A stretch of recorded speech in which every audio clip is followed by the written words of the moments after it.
We're now recording. Yep, Thank you got all it for ready to being go. here. And Again, I'm John Curtis, and at this stage, what I want to just briefly talk about, you should see on your screen, and today is really about this whole phenomena of a post-COVID world, and boy, is it an interesting time to be alive. So I like to jump right into it. We're going to move at a pretty rapid clip today. This is meant to be a lunch and learn, so if you've got your lunch that you brought with you and you want to mute your video or want to let us see what you're having for lunch, that's fine. We're going to go nonstop with some polls along the way and some Q&A and wrap up promptly at 1 o'clock. The one thing that I do want to, and I'll make a footnote now of this and then call your attention to it a little later on. We have folks on this video call from North Carolina, from Virginia, from Tennessee, from Georgia, and as far away as New Brunswick. Now think about that when we get into virtual events, and part of what we're going to talk about in the second half of today about the advantages, because some may be still thinking, oh my goodness, our event is postponed, if not canceled completely, people won't come out in public, but there's some real advantages and we want to highlight those today.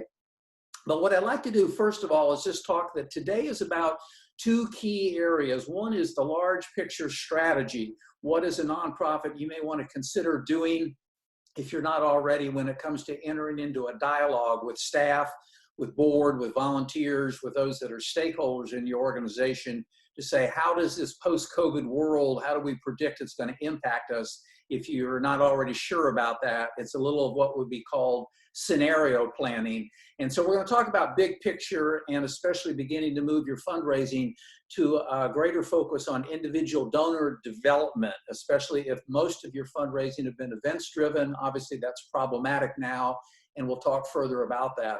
The second half of what we're going to focus on today is really very tactical and concrete in nature. We'll be discussing the specific step-by-step process. If you want to host a virtual event, how do you do that? What platform? How do you time it? And it really could be a virtual event for a variety of things, not just fundraising. It may be awareness, it may be a celebration, it may be an award ceremony, it may be a graduation. All those possible uses of this platform is something that we'll be talking about. So the agenda, if I may, and just moving into the topics very quickly, is this post-COVID postmortem. And I'm hoping by now all of you have received the study guide that was sent along with the PowerPoint. Now, you know the advantage of PowerPoints, you can adjust them right up to the very last minute.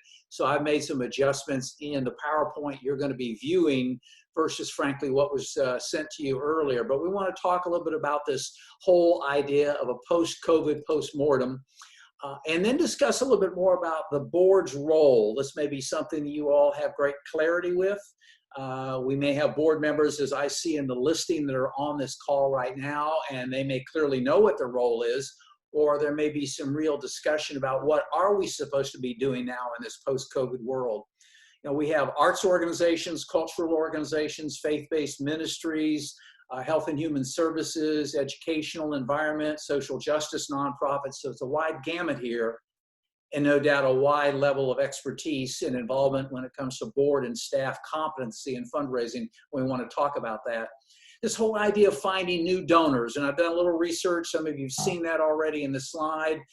In the old days of fundraising, you brought in the outside expert and they had the smoke and mirrors of a major gifts campaign, and after all was said and done, they left and walked out the door with their perhaps tools and expertise and competency. In this day and age of what I would call the democratization of fundraising, the internet makes it so much easier to do so many things in nonprofit operations and in fundraising, including finding new donors. So we're going to talk about that. And then the real core that we'll get to by about 12:30 probably are the 5 specific steps of raising a major gift, especially during this period of social isolation. And then, as I've said before, go through the step-by-step process of how do you actually pull off a virtual event and are successful about it. Little Q&A at the very end, and that's pretty much the agenda for the day. So the nonprofit resiliency, if you will, as you can see, I want to talk a little bit about a formula that I like to introduce here for you all to consider, and that's whether you have a conversation in the coming days, whether you've already had this, but to really take time to look at actually all 4 of these components that you see: being relevant, being credible, being visible, leading to financial sustainability. So if I may, just to offer what I'm calling these strategic considerations, things for you to discuss if you've not already, and that's with staff, with board, with volunteers, maybe even with donors. Is our mission still important in this post-COVID world? Most of the research, and many of you are getting flyers, invitations to webinars, newsletters from all over across the country, nonprofit resources trying to figure out what difference the post-COVID world is going to make on nonprofit operations, and in particular fundraising. And one clear theme that shows up over and over again, it will be more important than ever as a nonprofit, back to staying relevant and credible and visible, is to show the difference that you make. So that question there that's listed, do we make a difference, is an important one to ask and answer. Do you consider new partners? Is it time to merge or close? Now, not being pessimistic, I did a little research here. I'm holding a update here. 37,860 nonprofits in Virginia alone. And most of the forecasts state that anywhere between 12 and 15% of all nonprofits nationwide will no longer exist by the end of this year. Scary as that may be, that's also the same number of small businesses and large businesses that are predicted not to be around. So should we merge or should we close is a consideration you may want to consider having. The other issue here from a strategic consideration point of view is, have you heard from your donors? There may be an assumption, oh my goodness, people are not going to be giving any longer, which is why we're going to focus on donor-driven major gifts fundraising. But don't just assume that your donors' capacity to give, their lack of interest and motivation has been impacted by COVID. Obviously, one way to find out for sure is ask them. And then lastly, how trusted are we in the community? This is going to become the sort of the gold standard in this day and age moving forward. It's always been a key issue, but donor confidence and the ability to trust your nonprofit is using every dollar that you get wisely is going to be very important. So how trusted are we in the community? And then just as a quick training aid, by the way, some of you perhaps have seen this resource. I like to recommend this book, Mission Drift. A couple of guys wrote an excellent book about the whole idea of, are we mission true or are we mission adrift? And this is a book you can easily get on Amazon. Peter Greer and Chris Horst are the writers of it. And they tell a story of being offered a major gift, but the desire of the donor was to say, you have to change your mission. And you can actually go to their website, and there's a quick little survey you can take to say, are we mission true or mission adrift? And I just want to highlight that as a great little resource. Mission Drift is the name of it. So hey, John. Yes. John, you have the controls to let people in from the waiting room. There's some in the waiting room. Excuse me. Pardon the interruption. No, we want to let people in. And are you screen sharing more folks? You can go down the participant list, and it's where you should see it.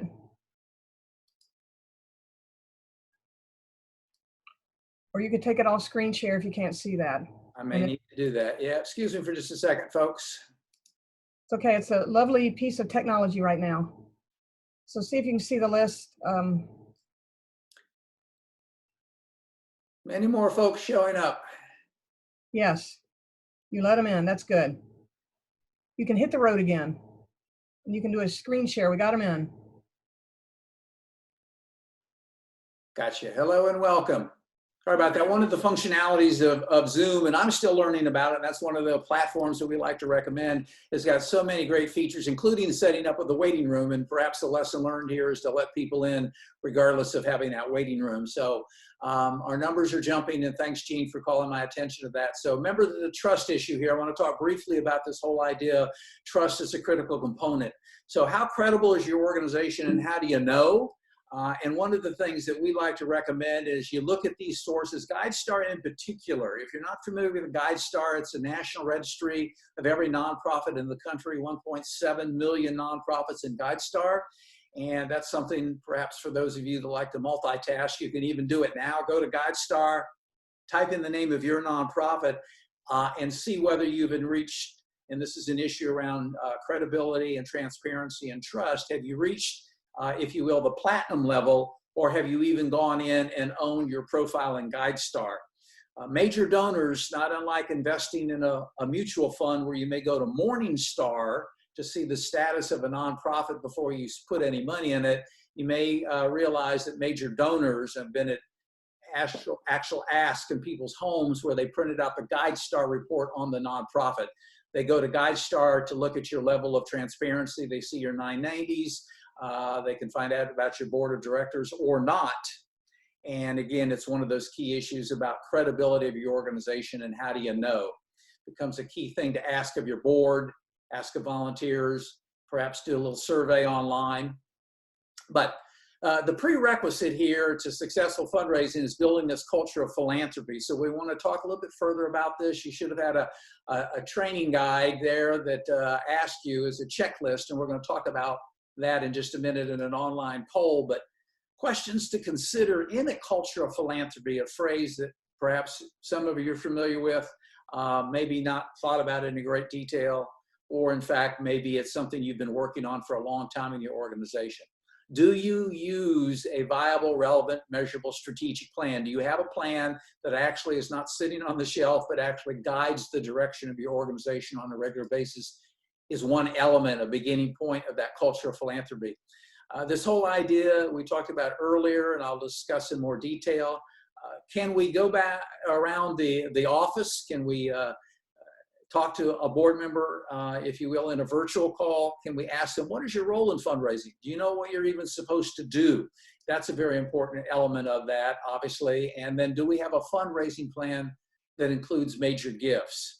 So on that note here, Gene, if you want to do the online poll, you all hopefully got in your training aid that checklist of a culture of philanthropy, one pager that looks like this. And I'd like to take a moment and ask what the insight may have been that you gained from doing this. Hey, John, hold that paper up close to the camera so people can see what it looks like in case they want to check it out. A little bit closer so they can see it. And hold it down. There you go, so people can see. So while we're asking this, John, you can let some more people in from the waiting room. But what we want you to do is type into the chat box, what was your biggest insight from completing the Culture of Philanthropy checklist? So you can just enter in the chat box some of your thoughts, some of your challenges, some of your, maybe you've already doing some of this, the Culture of Philanthropy checklist that you have in your handouts.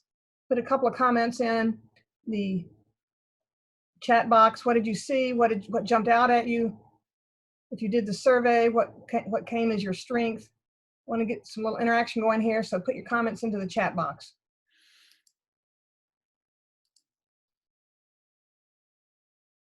And we are waiting to see some answers appear.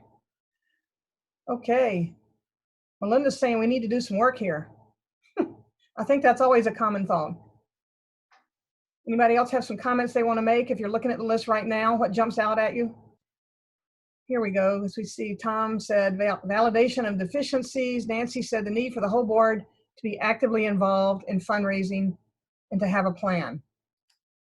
Still looking for some comments. Looking at what's coming in. Fundraising is multi-pronged. Thank you, Gary. Other people, anybody else want to put some comments in there looking at that checklist? Pat's saying, well, get the book.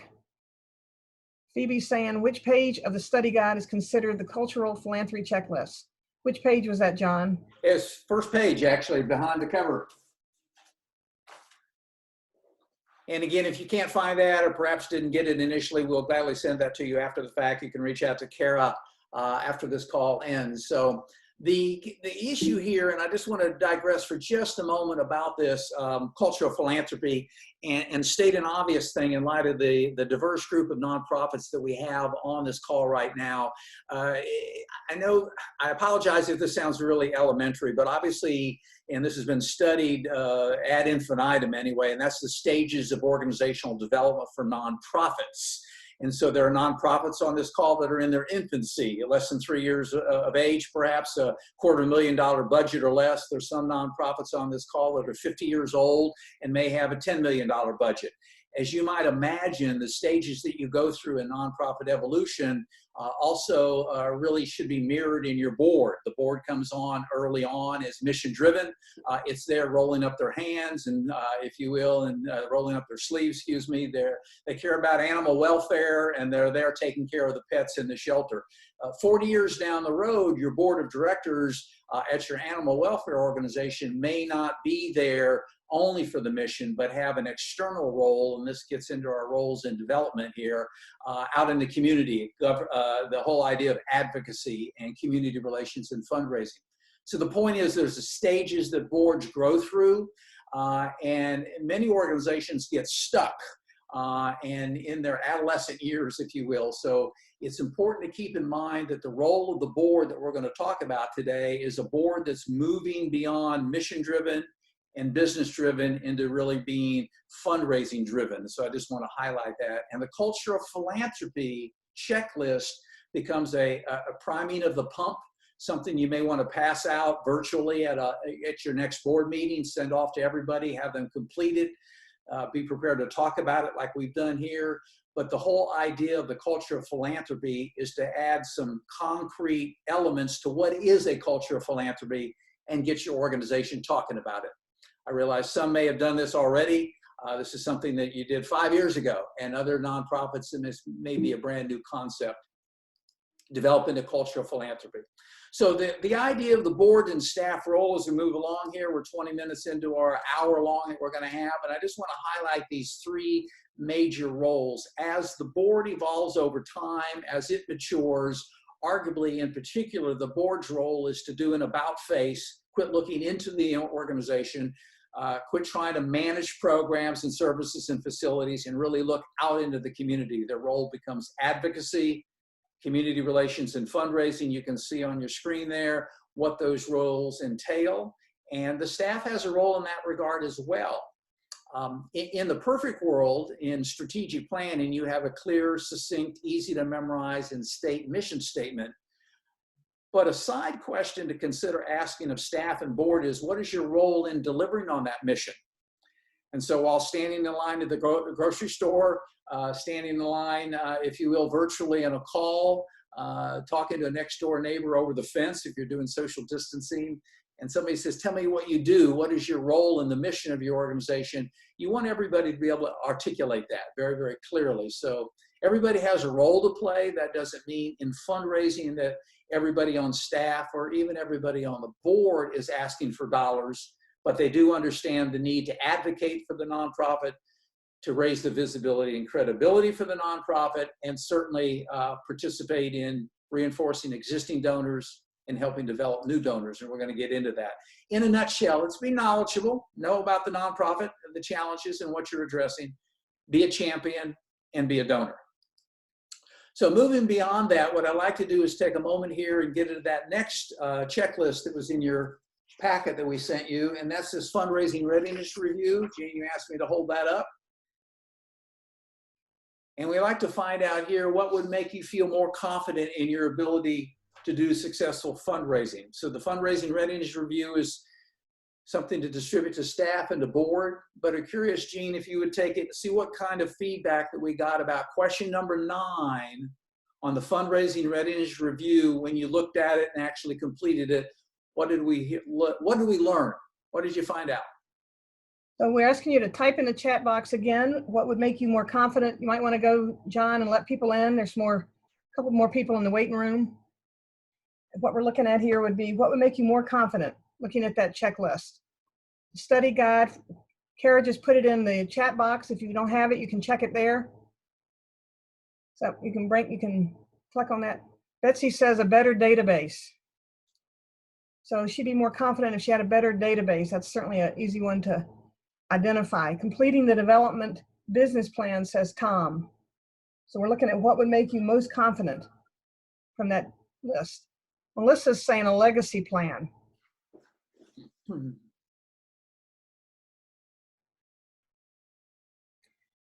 Betsy is saying have a specific fundraising plan. Nancy's saying to have a clear strategic plan that's easily accessible to potential donors. And Phoebe is saying if we had internet to promote ourselves in the live stream format or have a stronger presence online in general. Very good. Couple more here. Ann says better articulated results, impact. Gary says more board involvement. Michael says changing the board so more skills are present and more influence. And a couple more. Let me just read through these, John. Deborah says to have the board and staff revisit the strategic plan, fundraising plan annually. Melinda is saying we're a new organization, so building the data is important. Lindsay's saying our development strategic plan and updated database. So I'm hearing some themes around database and some kind of plan. Excellent. Moving right along. And again, the key thing with these, and I know we're moving very quickly here and don't have a whole lot of time, but the purpose of the checklist and why I try to provide them in advance is to spark that conversation, get people thinking about, talking about, and discussing this issue. What's a culture of philanthropy? Or how ready are we to do fundraising, and begin to identify and lessons learned and developing a plan. You may find, you know, we're not ready at all, or we've got all the pieces in place and we can move ahead with Major Gives fundraising. So that's what that survey was about. Now let's talk a little bit about the issue here as we do a quick overview of fundraising. Most typically, and everybody on the call should understand, what's events-driven fundraising and what's it look like. But we know there are clearly some issues that have existed with events fundraising for a long time. And some of you may run into this, especially in larger metropolitan areas in Virginia and other states where, and I had this experience in Orlando where we had the local United Way that did a community calendar. And at one point in time, we counted 118 golf tournaments in Orlando as fundraisers throughout the course of the year. It's just stale, overused. And there's always those unforeseen circumstances that get in the way. The weather, for one, COVID, if you will, 19 and social distancing. Long-term relationships, we're going to talk a lot about this in a little more detail in just a moment, but that whole idea of beginning to move beyond that transactional technique focused, I've given you $100 this year, talk to you next year, and really begin to develop major donors that become lifelong investors, and we'll come back to that in a minute. But these kinds of events can be counterproductive to long-term relationships. People feel like I just drop in, I visit your event, and I'm done until next year. Unintended consequences and increased risk. So those kind of problems that somebody can tell some horror stories about what can happen when hosting an event, and things that are unforeseen. Upfront cost, one of the things that I really challenge you to do if you've gotten a lot of events to raise money is to make sure you do a thorough analysis of what's our actual ROI on these events. Younger, more sophisticated and skeptical donors are less likely to participate, says the data. As you have the master of ceremony speaking at your event and talking about the need to raise money, and you've got an existing donor in the audience who may feel offended by the comment that not enough money is being given, or early on, you've got somebody who's been in your event for 30 minutes and are being asked for money. There's problems there. And of course, the most obvious one is, gee, you can't even do an event any longer because people are not going to show up. They're afraid. And I would offer again, not that I'm the prognosticator expert, but if you think about your own life, how has COVID impacted you? How likely are you to attend a social event? Some may wait for the world to get back to normal, whatever that's going to be. I think we're going to have a long-term permanent impact from COVID, and we're not out of it yet. Social distancing is going to be a phenomenon that we're going to have to address for the rest of our lives, I believe, and certainly impacts fundraising. If you have events and can figure out a way to help people feel safe, I saw a great schematic from Spain, where they're starting to cordon off and create grids on their public beaches and creating a reservation system. If you want to go to the beach, you can reserve a grid for your family that's marked off and gives you space for the next group on their blanket and their umbrella. Well, what is going to be the way in which you address the issues of the fears that we all have about COVID? Donor-driven, moving to that next stage here. So one of the things that's important to remember in a donor-driven world, because so oftentimes in events-driven world, it's let us tell you about us and how wonderful we are and the difference that we're making and the children's lives that we're changing. It's all about you, and there's greater skepticism about those marketing messages anyway. Donor-driven is just the opposite. It's trying to find out what is the individual's philanthropic goals, What are their values? What's their family tradition? And how can you help them then align those things with your mission? Systems and processes. I know, Gene, you mentioned earlier in that poll that we just took, a lot of folks that are concerned about database management, and there's some very inexpensive, back to the internet and how easy it's made that, CRMs out there, constituent relationship management systems. Our favorite these days, if you don't have one, is Little Green Light. littlegreenlight.com, go check it out. 5,000 contacts a month for $29. So you don't have to spend a lot of money to manage your donors and put in a system. And then the key issue here, that's the real breakthrough, is working on earning the right. It's not about you, it's about the donor, and that's what key is. And we want to talk a little bit about this third element here, by the way, and this one is a little more detailed. This is about your case for support. And that's the third training aid that I sent you. And I would really recommend that if you don't have a clear, compelling case for support that you would present to major donors, this is an opportunity to engage board and staff and even existing donors in helping you craft an update to your case for support, or perhaps your first ever case for support. And as a variation on mission statements, this is an example of what we mean by a donor-driven fundraising statement. The Family Services Center exists to give concerned citizens, community champions, and donors the financially sustainable organization they desire. See, I care about the hurting. I care about the homeless in Henry County, but I don't have the expertise to help them out. But I do know an organization that does. It's called the Family Services Center, and that's who I want to participate and actually become a lifelong investor with. That's that donor-driven focus. Community arts exists to give music lovers, concert goers, and philanthropists. These are hypothetical examples, by the way. Neither of these organizations actually exist in neither Henry County or Roanoke County. But the whole idea that as a philanthropist, I really care about classical music, but I don't know how to create a concert, have a symphony, and do this, but I do know an organization that does it very well, and I become a lifelong investor. That's the focus of donor-driven fundraising statements, and that makes the donor a primary focus as well. Can't underestimate the importance of being donor-driven and really considering the donor's needs. So the case for support gives you a chance to go in and craft that message or update that message to make sure we have a clear, compelling case for support, why I should become a lifelong investor. Now, a real key element we want to get into are the 5 steps to being donor-driven. The case for support, you have a tutorial now to help you shape and mold that. Or you may find that as you review your existing case for support, if you have one, gee, ours is current, it's relevant, it's clear, it's unambiguous, people like it, it's easy to read, and we're in good shape there. Some samples, this is a homeless shelter, an element of case for support. A little bit about their budget. This is a campaign goal of $4.3 million. Here's another one for the theater up in the mountains of North Carolina. They had a little over $1 million goal. 3, 4, 5, 6 pages, both printed and on your website. And the whole idea of producing your first case for support. So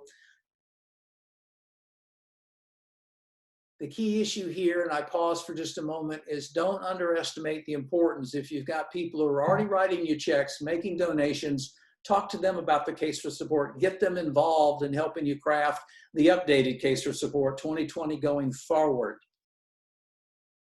and help them participate with developing the case. Now, donor prospects, let's talk about that next key element. We've got a clear, compelling case for support, and we're gearing up for having a virtual fundraising event or an event in general. How do we find these individuals? Now, here's the data. Depending on who you listen to, and this is from 2018, predictions are fundraising may drop as much as 50% as a result of COVID. High net worth individuals are going to wait until their portfolio stabilizes. So said the researchers, 12 to 18 months before their level of giving might come back. There's a group that some foundations call the missing middle. That's the average American family that has enough extra income to be able to donate to local charities and organizations. The prediction is their level of giving may not come back for another 3 or 4 years. So we've got some real challenges in getting money from existing donors and also potentially finding new donors. But keep in mind, the focus here is always on individual giving. 68 pennies of every dollar given philanthropically come from individuals. And so if you don't have a portion of your fundraising initiative focused on major donors, individual donors, then you're missing a great opportunity. So a little bit of donor research here that leads up to our event that we're going to talk about in just a moment. And these are specific to a couple of counties. Not everybody on the call, I realize, lives in Henry County, but certainly if you look at the data, we do know that total contributions, these are 2 years ago, in Henry County, Virginia, were nearly $18 million given. The average gift size was $4,800.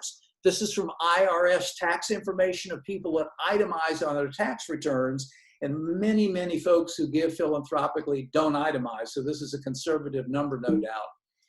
If you look at Pittsylvania County, total contributions, 47, 45 gift size. You may stop and think about what's the gift size that we actually get.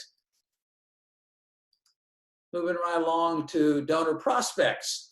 And here's the resource I would offer. Take a mental note of this. InfoUSA.com. InfoUSA.com. There are many resources nationwide, but if you, after this call, go to InfoUSA.com at no cost, you don't even have to enroll. You can go in and do a search limited geographically to your zip code, to your county, to your state.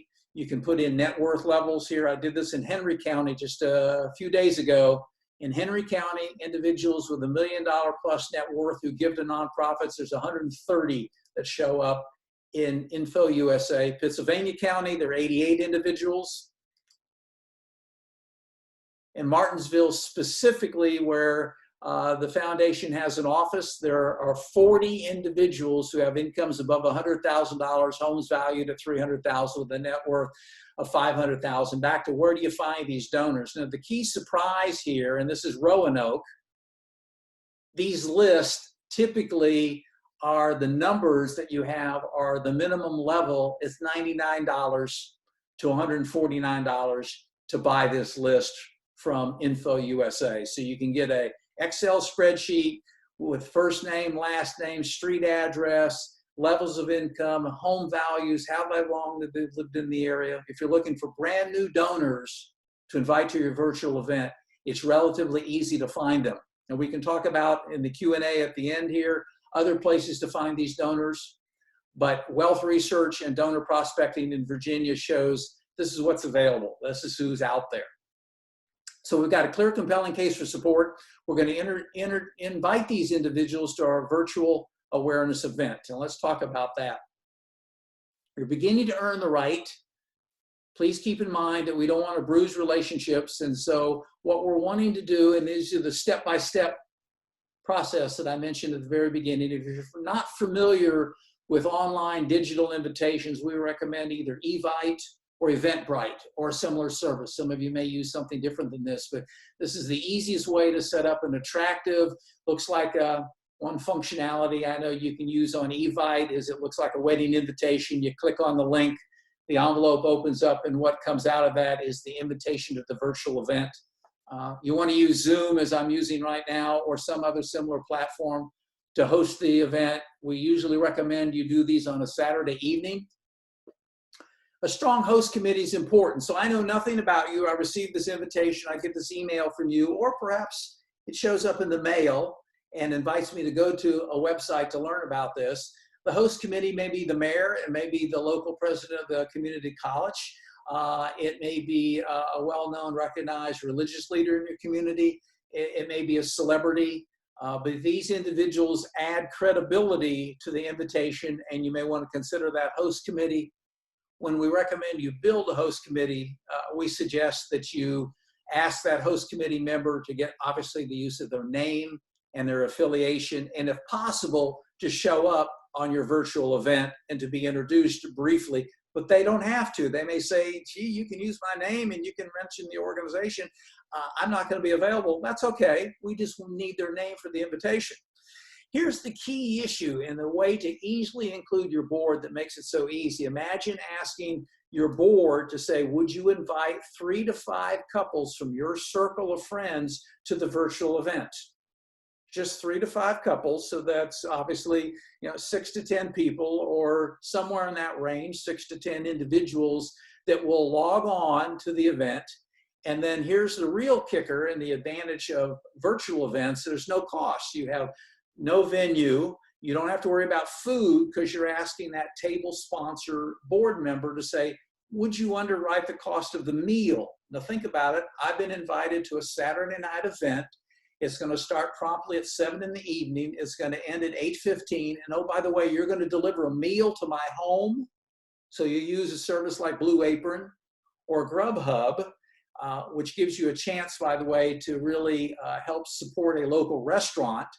And in fact, here I am as a table sponsor. I've invited 4 couples and meals are going to be delivered to their home a couple of hours before the event. And they have a chance at the beginning of the event, and we can send you a script of how you would do this, to lay out the food and log on and be ready to participate in your virtual event. So you can provide some practice in advance for table hosts, but keep in mind you're asking a table host sponsor or a board member just to invite friends to the event to listen and learn about the organization, your organization, and your case for support. A creatively scripted program, we do recommend that you have an event master of ceremony and or a Zoom facilitator, not unlike Gene on this very call, so you don't have to worry about the logistics of the event. Make sure you start on time and end on time and move through the program very, very rapidly. So hello, welcome. Glad you've been able to join us tonight. I'm the board chair of this local organization, and we're here tonight to tell you a little bit about who we are and get you better acquainted with our mission. And then you have a chance for a testimony from a child, a parent, a client, a patron. And one of the advantages, as you may know, in Zoom is that you can actually put people in small groups. So the facilitator can say, let's take a few moments and let you talk among just the couples that you've invited. And you can actually segment out and allow for privacy for me as the table sponsor and my 4 other couples just to talk to each other about questions or comments they have about the organization along the way. We introduced the case for support. We recommend that you send it out as a hard copy in advance. So here I am as a couple at home. It's Saturday night.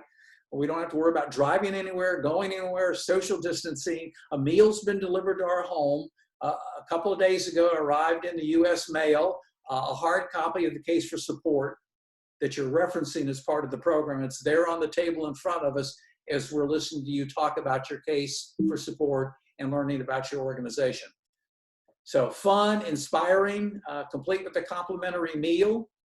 It tends to be very noteworthy, by the way, and it may be newsworthy, just the fact, especially if you're first to market in your community, to say, gee, I wish we had done a virtual event like they did. And one other key element you may want to factor in as part of your program is Community Impact Awards. So you're an organization that focuses on homelessness, and you do an online survey monkey a few weeks in advance of your event to ask the community, ask everybody on your mailing list to say, who is the individual in our community that's done the most to improve the situation for the homeless in our community? Who's the elected official? What's the small business? What's the large employer that's done the most? And you have virtual impact awards that are given as part of your program. It may be one other reason why I choose to attend, because the invitation cites the fact that, oh, by the way, we'll be giving out the first annual Community Impact Awards. So it's a simple thing to do. You're not selecting who gets these awards. You are simply giving an opportunity for those in your database to give you the names of who they think ought to be acknowledged and appreciated for the role they do in helping with your particular mission, whatever it may be. Who's done the most to address homelessness, to improve the arts, to improve the lots of seniors, whatever it may be. You have a chance to add another value to your 60 to 75-minute virtual Saturday evening event. And then keep in mind, this is the interesting part. Gosh, we've got these interested parties. We've asked our table sponsors to invite folks they know that have the influence and affluence to maybe support us. But keep in mind, in this model that I'm advocating, and remember, you can have a virtual event as a celebration. It can be a fundraising event. There may be an appeal that's given. But what I'm recommending right now in beginning to develop your first ever attempt to develop major donors is this is our first date. I'm just learning about you. I had a few questions when I was invited by the table sponsor. Now my partner and I, my spouse and I are listening to the event, and to immediately ask us for money in our very first airing of and viewing of you is too soon. You can bruise the relationship and it may be a real turnoff. Or you may at best get what we would call a go-away gift. You've got 3 couples with net worths of above $1 million who are philanthropic donors, and they say, well, we'll give you $250, and they have the capacity to give you $25,000. So that's why you don't want to ask for money at the first event. So following the event this is the key. So we've had our event on Saturday night.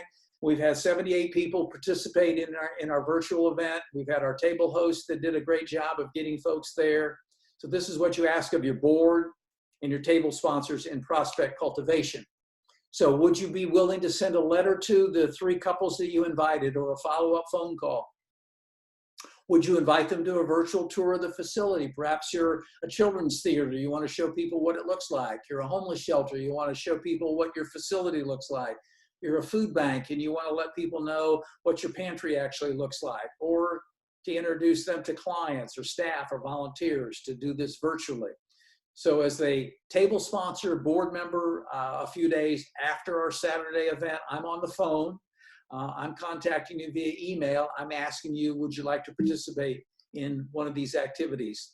Maybe there'll be an activity that you're going to host virtually that's going to include clients and patrons, and you ask that potential donor to participate on that. Maybe there's a guest lecturer. We have a Christian college in the Midwest that's doing guest lecturing now. This may be an opportunity to invite somebody to say, hey, so-and-so is going to be on next Wednesday at 2 in the afternoon. Love to have you listen in to our guest lecturer, or our classes are now all online and virtual. Would you like to attend? These are just ways to get that potential major donor further invested in and learning about and ultimately, hopefully, falling in love with the mission of your organization. A rehearsal, maybe you're a performing arts group. Gee, normally this is not open to the public, if you will. Auditions, rehearsals, maybe you invite them to that virtually. Certainly a virtual performance. We're seeing a lot of performing arts groups that are already moving to online presentations of what they do, the music, the acting, the plays, and so on. Participating in engaging with clients, engaging patrons, various ways in which maybe there's a staff meeting. You invite this individual. So it's an opportunity for me to get to know more about you, to learn about you, to get to know your staff or your volunteers. Maybe to invite you to a virtual lunch. Here's another opportunity. We're doing this with an organization. Everybody's going to have a pizza delivered to their office or home, and they're going to participate with a staff meeting. Maybe there's a graduation ceremony, or maybe you even invite this potential donor to attend your virtual board meeting, since most of you probably on this call have moved to virtual board meetings anyway. So that's the prospect cultivation, step 4 in our overall process. So we have a clear, compelling case for support. We introduce to existing or new donor prospects and an event that's now virtual.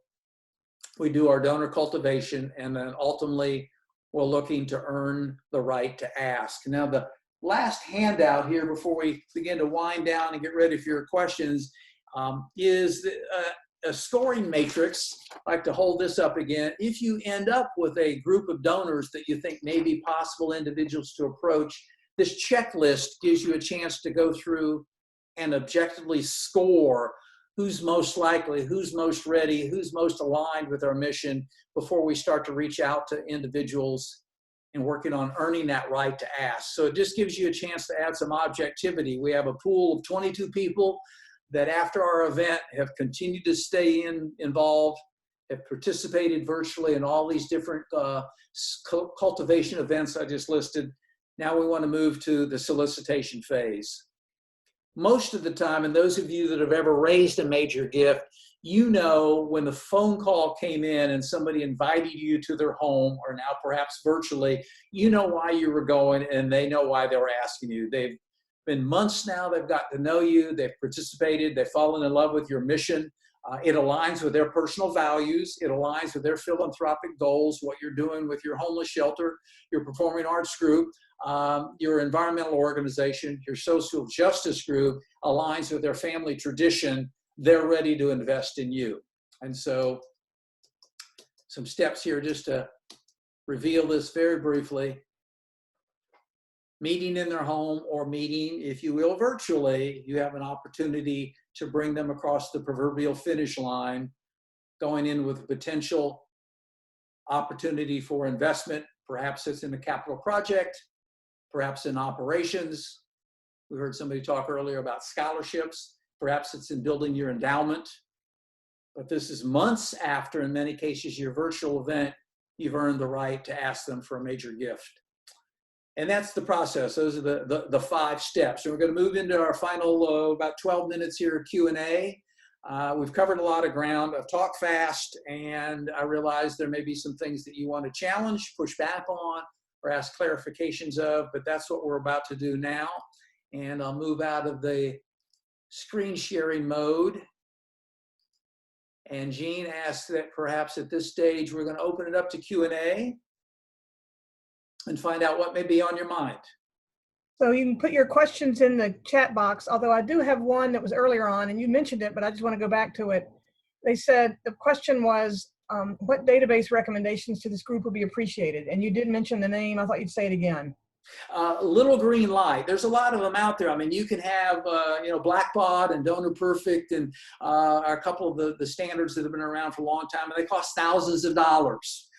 If you're looking for something inexpensive, you want to move beyond your Excel spreadsheet as your database for donors. We like Little Green Light. Another one we like is called Donor Snap. Most of them are $29, $39 a month for 2,000, 3,000, 4,000, maybe even 5,000 contacts. They're easy to navigate, but they begin to systematize donor development. And so we like Little Green Light and Donor Snap as 2 very inexpensive donor database systems.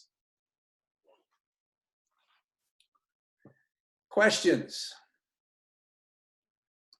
I have another question here. Do you recommend any recommended payment processors? Payment processors? Payment processors. At this stage, one of the things that's very critical, and most everybody on the call probably has a donate button, if you will, on your website. I would really, really urge you to go in and look at and get some donors to talk to you about that. Many of you will have something as basic as $5, $25, $50, $100, and other on a PayPal. That's all fine, well, and good. But there is a phenomena in statistics called acquiescence, and people will tend to acquiesce to in your donor card that you mail to them or on your online donor to the first gift that's given. Just go in and reverse the order. And I know this may be shocking. Provide one option for donation of $10,000, $5,000, $1,000, $500 in declining amounts, and look at really other stealing shamelessly from other competitors, other nonprofits, at the way they set up their donate button, if you will, on their website. So as far as the back end, the merchant services, that's completely up to you, but we do recommend that you consider revisiting your donate page and looking to make it more robust, provide more options and opportunities, and don't limit the number of dollars that somebody might give. You may be shocked. Somebody may in fact give you a $5,000 donation online. Don't start with small dollar amounts. Let that be last on your list versus first. Someone wrote a comment here. Betsy says, make sure whatever processor you use is compatible and supported by your website. Correct. Key issue is visit the website, take a look at your own website. I really challenge everybody, board, staff. In many cases, your website is up. You perhaps not looked at it in the longest of time. Do visit that in this post-COVID world. If you're moving everybody to virtual and really getting people to go to your website even more, make sure you visit it, make sure it's current. And that's, again, something to ask not only of yourself, of your staff, but of your donors. What do they think of your website? Next question. We've got about 8 more minutes to wrap up on time and toss it back to Kara. What else? There had been an earlier question. You did answer that one as you were talking, but I just wanted you to highlight it again, which was, what's the site where people go to search for the information to do the prospect search? Correct. And there's a lot of sources out there that sell data. Info USA, they're based in Iowa. They're one of our favorites. We work with them for a long time. 210, 220 million households are in their database. Everybody on this call is in their database, just like everybody in this call is in TransUnion, Experience, and Equifax. They've got that data. It's very inexpensive to buy. You can buy hundreds and hundreds of if you will, contacts, but you probably don't need them. You can do the transaction with your credit card, and literally in just a few minutes, you get an Excel spreadsheet that provides a wealth of information about the individuals that may be new donor prospects. A quick note on that, by the way, look at your other local organizations. Look at the local hospital foundation, the university. Look at the websites for a variety of organizations that are currently already getting philanthropic donors. They usually list in their annual report their donors. Begin to cross-reference. Look at who's already giving philanthropically to other nonprofits in your community and steal shamelessly their contact information. Don't hesitate, and somebody may be doing it to your website, depending on who you are and what your mission is. So look for donors where the wealth is, and you may find that's already on the websites and in the annual reports of other philanthropic organizations in your community. But Info USA is the source that we like and I recommend. You're getting some good people like that comment. Here's a question for you. It's a couple of sentences. On the virtual event, what is the key to convert the attendees into friends of the organization? We have trouble doing that with our events. Is the key that the table host is selecting, inviting the right people who are most likely to be interested? I think that's a key point. Remember, you're not just showing a blanket net out there you're casting. You're asking your board, especially, this is great for board members who, I don't want to ask people for money. Don't make me ask people for money. I'm afraid to ask people for money. Hey, would you just invite a few friends as a friend raiser? Oh, I can do that. So you got your board engaged. You've got potentially major donors or a campaign cabinet engaged to invite 2, 3, 4, 5 couples maximum to attend the virtual event. You're going to buy them dinner, so it doesn't cost you anything. You're asking that board member, remember, or that campaign cabinet member to pay for the dinner that's being delivered to their home using Grubhub or even just a pizza delivery service, and you ask them to do the follow-up. You ask them to begin to invite those individuals. So you're really dividing and conquering. You as an individual development director or executive director don't have to do the follow-up. You coordinate with those board members, major donors. Maybe it's a weekly follow-up call. How's it going? What luck are you having? What are you hearing when you talk to the folks that you invited? How can we get better? So it's a team effort here, and you can really build that commitment of folks that want to become new major donors by bridging that relationship that donor already has with the person who invited them to your virtual event. That's key. At some point in time, you may step aside as a table host sponsor and put them directly in touch with you, the development director, or you, the executive director. But in most cases, you want to keep that table host, table sponsor involved in the process. John, someone asked earlier on, does the Info USA information include foundation giving? It does not, that I know of. Now, I don't mean to sound contradictory. There is a variety of information that's available. The spreadsheet oftentimes has information far beyond, are they a pet owner? Are they a veteran? How long have they owned their home? That kind of information. It does give a formula that's based on algorithms as to their giving patterns and habits and the kinds of charitable organizations they like to support. And you can select that when you go in and pick your geographic area, your home value, your annual income. You can check do they support arts organizations? Do they support environmental organizations? And Info USA allows you to filter that out, so the list that you get is more likely to be aligned with your mission.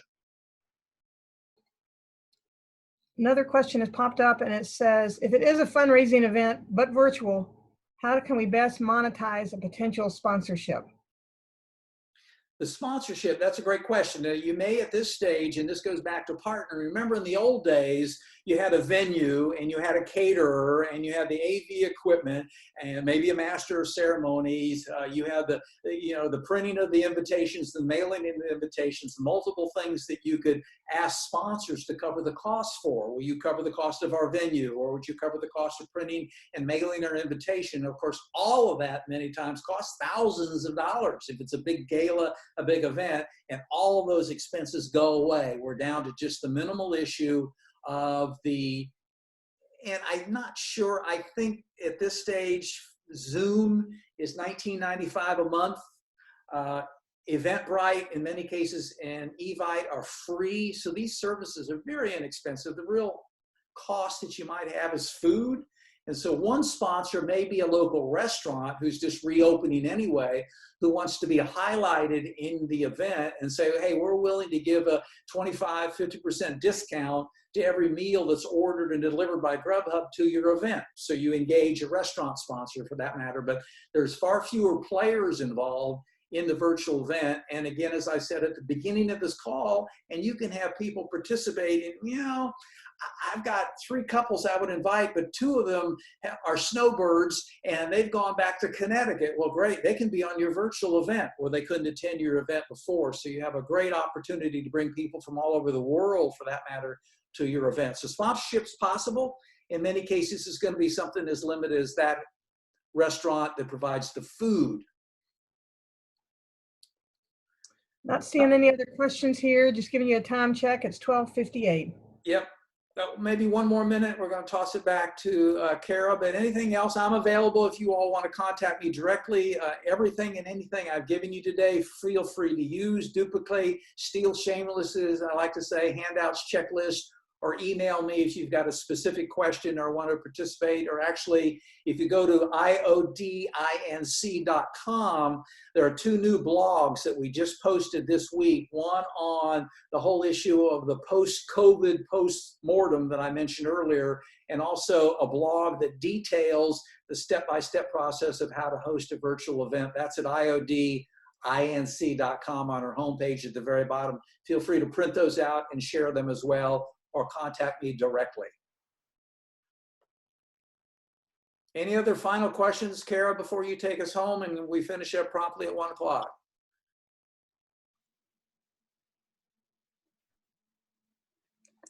Jean, any questions that you see there, the last burning comments? Somebody wants to know your email, so say it out loud and I'll type it into the chat box.